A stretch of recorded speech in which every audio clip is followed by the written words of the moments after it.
नमस्कार मित्रांनो, आज आपण अशा एका साक्षात परब्रह्माची म्हणजेच श्री स्वामी समर्थ यांच्या प्रकट दिनाची महाकथा ऐकणार आहोत, ज्याने कोणतेही मोठे ग्रंथ लिहिले नाहीत, हातात तलवार घेतली नाही किंवा स्वतःसाठी सोन्या चांदीचे राजवाडे बांधले नाहीत, पण ज्याच्या एका नुसत्या कटाक्षानं आणि स्पर्शानं लाखो भक्तांचे संसार शून्यातून उभे राहिले, ज्याच्या केवळ अस्तित्वानं मातीचे सोने झाले आणि मृत्यूच्या दाढेत गेलेली माणसेही जिवंत परत आली.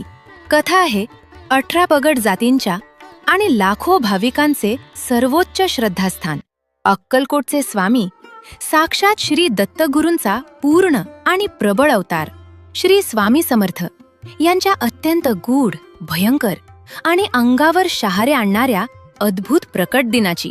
ही कथा केवळ ऐकल्यानं घरात सुखशांती येते आणि आयुष्यात आलेली भयंकर संकट कुठल्या कुठे पळून जातात. त्याआधी मित्रांनो, मी साक्षात परब्रह्माची ही महाकथा बनवण्यासाठी खूप मेहनत घेतली आहे. जर तुम्हाला माझा हा प्रामाणिक प्रयत्न आवडला असेल तर व्हिडिओला लाईक नक्की करा आणि खरोखर तुमची स्वामींवर 100% श्रद्धा असेल तर चॅनलला सबस्क्राईब करायला अजिबात विसरू नका. चला तर मग एका अथांग प्रवासाला सुरू करूयात. ही कथा खऱ्या अर्थानं सुरू होते ती आजपासून शेकडो वर्षांपूर्वी, इसवी सनाच्या 15व्या शतकात, आणि या कथेचे मूळ दडलेले आहे ते आंध्र प्रदेशातील श्री शैलम या अत्यंत पवित्र आणि शिवमय ज्योतिर्लिंगाच्या जवळ असलेल्या एका अत्यंत घनदाट, गूढ आणि भयंकर अशा कर्दळीवनात. मित्रांनो, आजच्या काळात आपल्याला जंगल म्हणजे फक्त झाडे वाटतात, पण ते कर्दळीवन म्हणजे काही सामान्य जंगल नव्हते. ते एक असे निबिड, अंधारे आणि भयानक अरण्य होते, जिथे दिवसाढवळ्या सूर्यप्रकाशही जमिनीवर पोचायला घाबरायचा. तिथे इतकी दाट झाडी, काटेरी वेली आणि भयंकर विषारी श्वापदे होती की तिथे माणसाचे तर सोडाच, पण मोठ्या प्राण्यांचेही जाणं म्हणजे साक्षात मृत्यूला आमंत्रण देण्यासारखे होते. तिथे फक्त आणि फक्त नाग, भयंकर साप, वाघ आणि हिंस्र श्वापदांचाच वावर असायचा. संपूर्ण जंगलात एक अशी नीरव, काळजाचा ठोका चुकवणारी शांतता असायची, जी माणसाच्या मनाला अक्षरशः गोठवून टाकेल. आणि याच भयंकर जंगलात घडत होता एक असा महाचमत्कार, ज्याची साक्षात देवादिकांनाही कल्पना नव्हती. साक्षात भगवान दत्तात्रेयांचा दुसरा अवतार मानले जाणारे श्री नृसिंह सरस्वती महाराज, ज्यांनी संपूर्ण भारतभर लाखो लोकांचे दुःख दूर केले, भक्तीचा मळा फुलवला. ते आपले अवतार कार्य संपून गाणगापूर येथे आले. तिथे आपल्या लाडक्या भक्तांसाठी त्यांनी आपल्या निर्गुल पादुका ठेवल्या आणि त्यांनी अत्यंत शांतपणे या भयंकर आणि अथांग कर्दळीवनात प्रवेश केला. जगाच्या कोलाहलापासून दूर, मानवी डोळ्यांच्या पलीकडे जाऊन त्यांनी त्या निबिड अरण्यात एक अत्यंत एकांत आणि निर्जन जागा निवडली. त्यांनी आपले डोळे घट्ट मिटले, देहाची शुद्ध हरपली आणि ते एका अत्यंत प्रदीर्घ, अथांग आणि घोर समाधी अवस्थेत लीन झाले. मित्रांनो, समाधी म्हणजे केवळ डोळे मिटून बसणं नसते, तर ते साक्षात परब्रह्माशी एकरूप होणं असते. नृसिंह सरस्वती महाराजांचा तो तेजस्वी देह तिथेच एका जागी स्थिर झाला. त्यांचे श्वास अत्यंत संथ झाले आणि त्यांनी स्वतःला काळाच्या पलीकडे नेऊन ठेवले. काळ कोणासाठीही थांबत नाही. सूर्य उगवत होता आणि मावळत होता, ऋतू बदलत होते. कधी भयंकर उन्हाळ्याच्या झळा त्या जंगलात आग ओकत होत्या, तर कधी मुसळधार आणि प्रलयंकारी पावसानं संपूर्ण जंगल पाण्याखाली जात होते. हिवाळ्यात रक्ताचे पाणी करणारी थंडी पडत होती. पण त्या घोर समाधीत बसलेल्या महापुरुषाला याची कसलीही जाण नव्हती.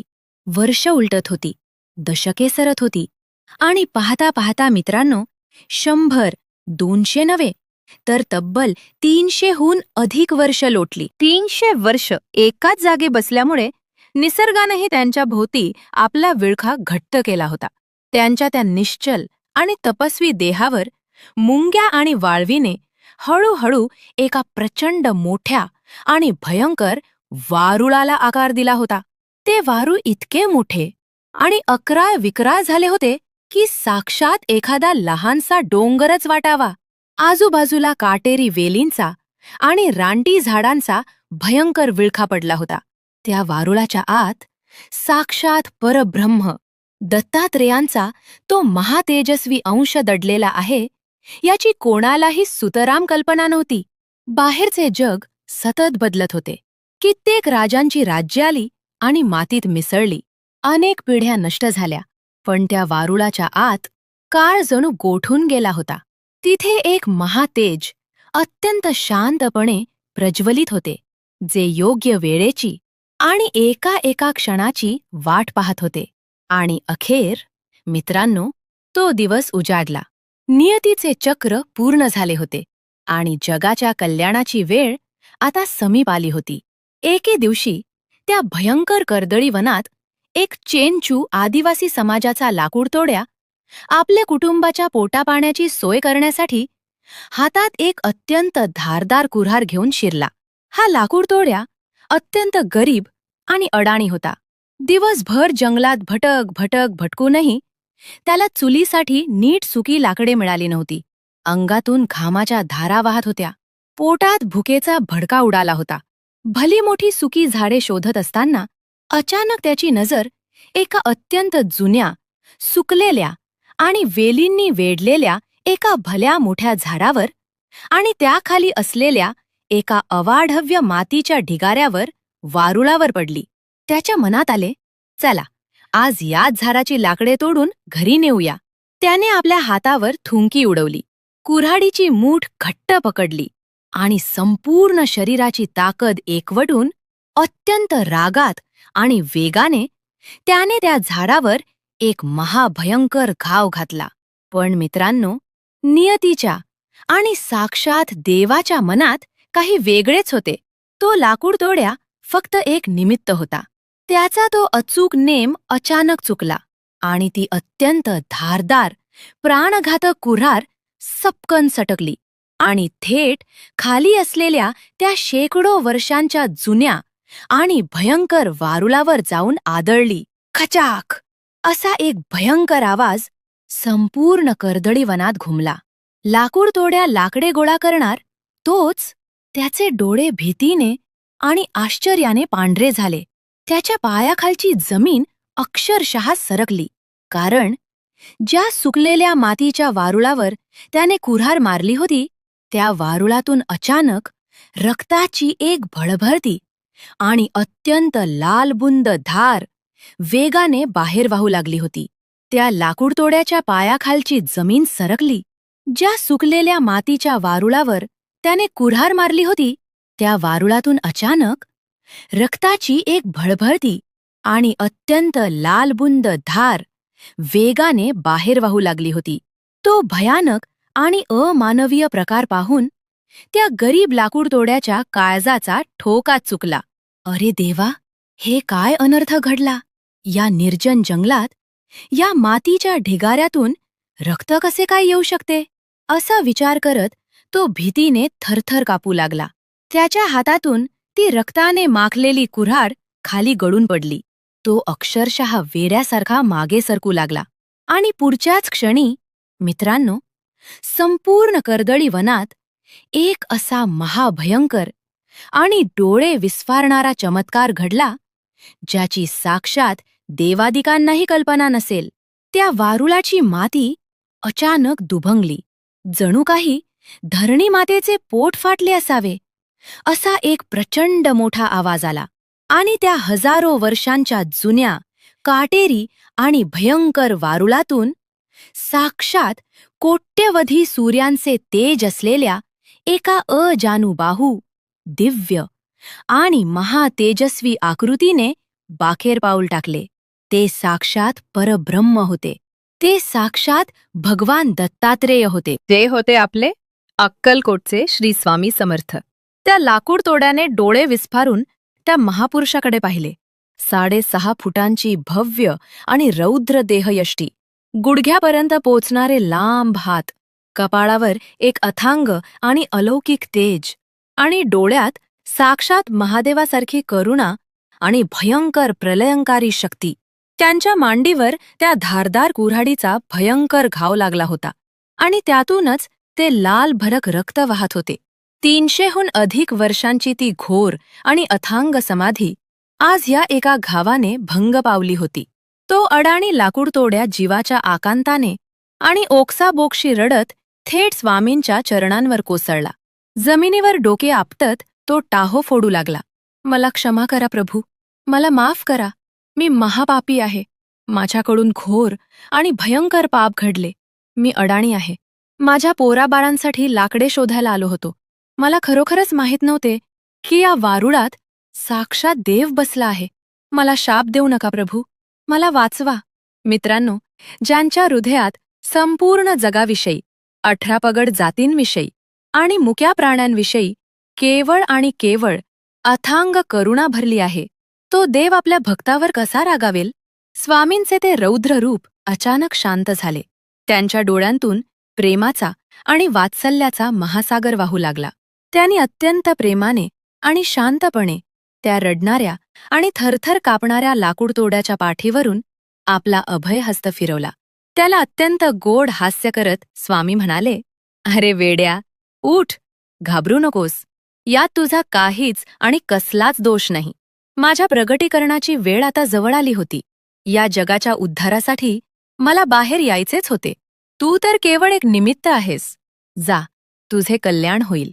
कुऱ्हाडीच्या त्या एका घावाने जणू जगाच्या कल्याणाचे आणि गरिबांच्या उद्धाराचे साक्षात कुबेराचे दारच उघडले होते. मित्रांनो, तो अत्यंत शुभ, पवित्र आणि मंगलमयी दिवस होता. चैत्र शुद्ध द्वितीया म्हणजेच आपल्या गुढीपाडव्याचा दुसरा दिवस. आणि म्हणूनच आज संपूर्ण जगात लाखो भाविक हाच दिवस श्री स्वामी समर्थ प्रकट दिन म्हणून अत्यंत भक्तिभावाने आणि डोळ्यात आनंदाश्रू आणून साजरा करतात. यानंतर कर्दरी वनातील ती घोर समाधी संपवून स्वामींनी जनसामान्यांच्या उद्धारासाठी पुन्हा एकदा आपली महाभ्रमंती सुरू केली. त्यांनी स्वतःला कधीही एका जागेवर किंवा एका मठात बांधून ठेवले नाही. हिमालयातील बर्फाच्छादित आणि गोठवणाऱ्या शिखरांपासून ते थेट दक्षिणेपर्यंत त्यांचा तो अफाट प्रवास सुरू झाला. ते कलकत्ता, काशी, हरिद्वार, द्वारका, गिरनार अशा संपूर्ण भारतभर फिरले. जिथे त्यांचे पाऊल पडेल तिथे भक्तांचे दुःख आणि दारिद्र्य जळून खाक व्हायचे. ते कधी चंचल भारती तर कधी दिगंबर स्वामी या नावांनी वावरले. कधी ते राजवाड्यात जाऊन राजांचा अहंकार मोडून काढायचे, तर कधी एखाद्या भिकाऱ्याच्या झोपडीत जाऊन त्याची उष्टी भाकरी अत्यंत प्रेमाने खायचे. ऊन, वारा, मुसळधार पाऊस कशाचीही त्यांनी पर्वा केली नाही. कित्येक वर्षे भारतभर भ्रमण केल्यानंतर, लाखो भक्तांची दुःखे हरण केल्यानंतर अखेर तो सुवर्ण क्षण आला. इसवी सन 1856च्या सुमारास हे साक्षात चालते बोलते परब्रह्म सोलापूर जवळील अक्कलकोट नगरीत दाखल झाले. जेव्हा स्वामींनी पहिल्यांदा अक्कलकोटच्या त्या लाल मातीत पाऊल ठेवले, तेव्हा साक्षात निसर्गालाही कहीवरून आले होते. अक्कलकोटच्या त्या मातीला साक्षात पंढरपूरचे, काशीचे आणि कैलासाचे पावित्र्य प्राप्त झाले. अक्कलकोट नगरी आता जगाच्या नकाशावर एक महातीर्थ बनणार होती. अक्कलकोटमध्ये स्वामींनी पुढील तब्बल 22 वर्षे वास्तव्य केले. इथे त्यांनी स्वतःसाठी कोणतेही राजवाडे बांधले नाहीत, सुवर्ण सिंहासने मागितली नाहीत. ते कधी गावाच्या वेशीवर, कधी एखाद्याच्या गोठ्यात, कधी राजवाड्यात, तर कधी गरीबाच्या मोडक्या झोपडीत राहिले. त्यांच्या दरबारात राजा आणि रंक दोन्ही समान होते. जो गर्वाने आणि पैशाचा माज घेऊन यायचा त्याला स्वामी खड्यासारखे बाजूला काढायचे, पण जो प्रेमाने आणि श्रद्धेने यायचा त्याच्यासाठी ते साक्षात कुबेराचा खजिना आणि संजीवनी उघडे करायचे. स्वामींचे डोळे अत्यंत भेदक होते. त्यांच्या केवळ एका दृष्टिक्षेपाने लोकांचे भयंकर आणि असाध्य आजार बरे व्हायचे. मेलेली आणि प्राण सोडलेली माणसे जिवंत व्हायची आणि संकटात सापडलेल्या भक्तांना ते साक्षात वादळातून तारून न्यायचे. अक्कलकोटमधील त्यांच्या अशाच एका भयंकर आणि अंगावर शहारे आणणाऱ्या चमत्काराची कथा आपण आता ऐकणार आहोत. पण मित्रांनो, तो प्रसंग इतका अद्भुत आहे की तो ऐकून तुमच्या डोळ्यांतून पाणी आल्याशिवाय राहणार नाही. मित्रांनो, अक्कलकोट नगरी आता केवळ एक गाव राहिले नव्हते, तर ते साक्षात परब्रह्माचे आणि चमत्कारांचे एक चालते बोलते महातीर्थ बनले होते. स्वामींची कीर्ती वाऱ्यासारखी नाही, तर साक्षात वणव्यासारखी संपूर्ण हिंदुस्थानात पसरली होती. अक्कलकोटमध्ये स्वामींच्या लीला इतक्या अफाट, गूढ आणि मानवी बुद्धीच्या पलीकडच्या होत्या की साक्षात विज्ञानालाही तिथे हात टेकावे लागायचे. त्यांच्या दरबारात दररोज हजारो लोकांची गर्दी उसरायची. कुणी रडत यायचे, कुणी आशेने यायचे, तर कुणी पैशाचा माज घेऊन यायचे. पण स्वामींचे डोळे साक्षात त्रिकालज्ञानी होते. त्यांच्या त्या भेदक नजरेतून कुणीही सुटू शकत नव्हते. असाच एक काळशजाचा ठोका चुकवणारा आणि डोळ्यांतून अश्रूंच्या धारा आणणारा प्रसंग अक्कलकोटमध्ये घडला. एकदा एक अत्यंत गरीब आणि दुःखाने पिचलेली आई आपल्या मरणोन्मुख आणि शेवटच्या घटका मोजत असलेल्या एकुलत्या एक तरुण मुलाला घेऊन स्वामींच्या दरबारात आली. त्या मुलाला असा एक भयंकर आणि असाध्य आजार झाला होता की मोठ्या मोठ्या वैद्यांनी आणि डॉक्टरांनी हात वर केले होते. हा मुलगा आता फक्त काही तासांचा सोबती आहे, याला घरी घेऊन जा, असे त्यांनी स्पष्ट सांगितले होते. ती आई अक्षरशः वेड्यासारखी आक्रंदत होती. तिचे केस विस्कटले होते. डोळ्यांतून अश्रूंचा महासागर वाहत होता. तिने आपल्या त्या मरणासन्न मुलाला साक्षात स्वामींच्या चरणांवर आणून टाकले आणि ती ओक्साबोक्शी रडत जमिनीवर डोके आपटत टाहो फोडू लागली. स्वामी, हो स्वामी, माझ्या कुंकवाचा धनी आधीच देवाने हिरावून घेतलाय. आता हा माझा एकुलता एक म्हातारपणाचा आधारही गेला, तर मी कुणासाठी आणि कशासाठी जगू? प्रभू, माझ्या पोराला वाचवा. माझ्या काळजाच्या तुकड्याला जीवदान द्या ओ स्वामी. तिचा तो आकांत, तिचा तो टाहो ऐकून दरबारातील प्रत्येक माणसाचे काळीज पिळवटून निघाले. सर्वांच्या डोळ्यांतून पाणी वाहू लागले. पण मित्रांनो, स्वामींचे रूप त्यावेळी अत्यंत रौद्र आणि भयंकर होते. त्यांचे डोळे लालबुंद झाले होते. ते साक्षात महादेवासारखे क्रोधाग्नीने पेटून उठले होते. त्यांनी त्या रडणाऱ्या आईकडे पाहिले आणि एका अत्यंत खड्या, कडक आणि आसमंत दणाणून सोडणाऱ्या आवाजात ते कडाडले, काढ, काढ त्याला इथून. हा दरबार काय मढ्यांचा बाजार आहे का? घेऊन जा त्याला. स्वामींचे ते भयंकर शब्द ऐकून लोकांच्या पायाखालची जमीनच सरकली. साक्षात करुणेचा सागर असलेला हा देव आज इतका निष्ठुर कसा झाला? एका रडणाऱ्या आईला हा देव हाकलून कसा देऊ शकतो? असा विचार लोकांच्या मनात येऊच लागला. ती आई तर तिथेच कोसळली. पण मित्रांनो, जो साक्षात जगाचा नियंता आहे, ज्याच्या एका इशाऱ्यावर मृत्यूही आपला रस्ता बदलतो, त्याची लीला या सामान्य मातीच्या माणसांना कशी समजणार? स्वामींचे हृदय वरून जरी कठोर आणि दगडासारखे दिसत असले, तरी आतून ते साक्षात लोण्यासारखे मऊ आणि करुणेने भरलेले होते. ती आई उठायला तयार नव्हती. तिने स्वामींचे चरण घट्ट पकडून ठेवले होते. अखेर साक्षात परब्रह्माला त्या मातेच्या प्रेमापुढे झुकावेच लागले. स्वामींच्या चेहऱ्यावरील तो भयंकर क्रोध अचानक शांत झाला. त्यांच्या डोळ्यात एक अथांग वात्सल्य तरळले. त्यांनी आपल्या जागेवरून उठून त्या मरणोन्मुख मुलाजवळ पाऊल टाकले. संपूर्ण दरबार श्वास रोखून उभा होता. स्वामींनी आपला उजवा हात, ज्या हातात साक्षात संजीवनी ताकद होती, तो हात त्या मुलाच्या डोक्यावर ठेवला आणि अत्यंत शांत पण अंगावर काटा आणणाऱ्या आवाजात म्हणाले, उठ रे, कसला झोपलायस? चल उठ. आणि मित्रांनो, पाहता पाहता साक्षात निसर्गाचे आणि मृत्यूचे नियम मोडून काढणारा महाभयंकर चमत्कार तिथे घडला. ज्या मुलाचे प्राण कंठाशी आले होते, ज्याचे शरीर थंड पडले होते, त्या मुलाने अचानक एक मोठा श्वास घेतला. त्याच्या अंगात एक विलक्षण चेतना संचारली. त्याने हळूहळू आपले डोळे उघडले आणि साक्षात मृत्यूच्या दाढेतून परत आलेला तो मुलगा स्वतःच्या पायावर उठून उभा राहिला. त्याने आपल्या आईला हाक मारली. ती आई वेरासारखी धावत गेली आणि तिने आपल्या मुलाला छातीशी कवटाळले. संपूर्ण दरबारात एकच जयघोष घुमला, श्री स्वामी समर्थ महाराज की जय. लोकांच्या अंगावर अक्षरशः रोमांच उभे राहिले. साक्षात यमराजाच्या हातातून स्वामींनी त्या मुलाचे प्राण परत आणले होते. आज स्वामींना समाधी घेऊन 150 वर्षाहून अधिक काळ लोटला आहे. पण आजही, होय आजही, एकदा फक्त अक्कलकोटला जाऊन बघा. तिथे गेल्यावर वटवृक्षाच्या सावलीत उभे राहिल्यावर साक्षात देव आपल्या पाठीशी खंबीरपणे उभा असल्याची जाणीव प्रत्येक भक्ताला होते. जोपर्यंत या जगात भक्ती आहे, जोपर्यंत माणसाच्या हृदयात श्रद्धा आहे तोपर्यंत अक्कलकोटच्या या परब्रह्माचे नाव या जगात अमर राहील.